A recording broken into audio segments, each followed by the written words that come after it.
Live అట్లాగొస్తే గనక బానే ఉంటది. అప్పుడు ఇక చంద్రబాబు గారి దానికి కోట్లాది మంది వచ్చారని చెప్పొచ్చు అప్పుడు. అంతే మరి వీళ్ళు చేస్తే అది కూడా అలాగే అనుకోవాలిగా. అంతే కదా! హ్మ్. వీళ్ళకంటే టెక్నికల్‌గా మరి హ్మ్. అదేది ఐటీలో చంద్రబాబే సిద్ధహస్తుడు కదా! అవును. హ్మ్. అప్పుడు గ్రాఫిక్‌లు ఎవరు ఎక్కువ పెట్టాలి? హ్మ్. వీళ్ళకంటే ఎక్కువ పెట్టాలి. అదే కదా. లేకపోతే వీళ్ళకంటే ఆళ్ళు ఎక్కువ నేర్చుకున్నారేమో తెలీదు. హ్మ్. ప్రాక్టికల్‌గా జనాలు ఏమనుకుంటారు అనే స్పృహ శాంతం చచ్చిపోయింది. హ్మ్. ఇప్పుడు తెలియని విషయాల గురించి రోజు రాస్తున్నారు. ఓహో! వామ్మో!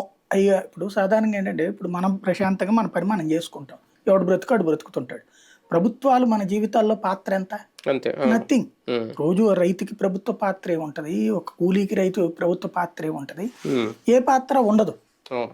ప్రభుత్వాల పాత్ర ఏదన్నా ప్రభుత్వం ఇస్తే వాడికో రూపాయి అందుతది. హ్మ్. లేదంటే గనక ఆడి పని ఆడిదే గదా! హ్మ్. ఇప్పుడు జగన్ అంత ఇస్తున్నాడు. అవును. చంద్రబాబు నాయుడు అప్పుడేదో ఆ డ్వాక్రా మహిళకి ఇచ్చిన డబ్బులు అంత. అంతే. అవును. అలాగని ఆళ్ళు ఇచ్చారని చెప్పి పని మానేసి కూర్చుంటారా ఎవడన్నా? ఎందుకు లేదు. కూర్చుంటారు? హ్మ్. ఇచ్చినప్పుడు ఓహో! చంద్రబాబు టైంలో ఈ రూపాయి ఇచ్చాడు. ఓ 10,000 ఇచ్చాడు. హ్మ్. కాపోతే 1,00,000 అనుకున్నాం. హ్మ్. జగన్మోహన్ రెడ్డి టైంలో ఎటో 10,000 వచ్చినాయి. హ్మ్. ఇట్లాగో లెక్క ఉంటది వాళ్ళకి. అవును. హ్మ్.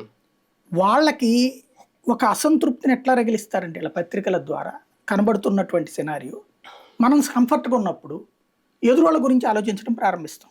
అవును.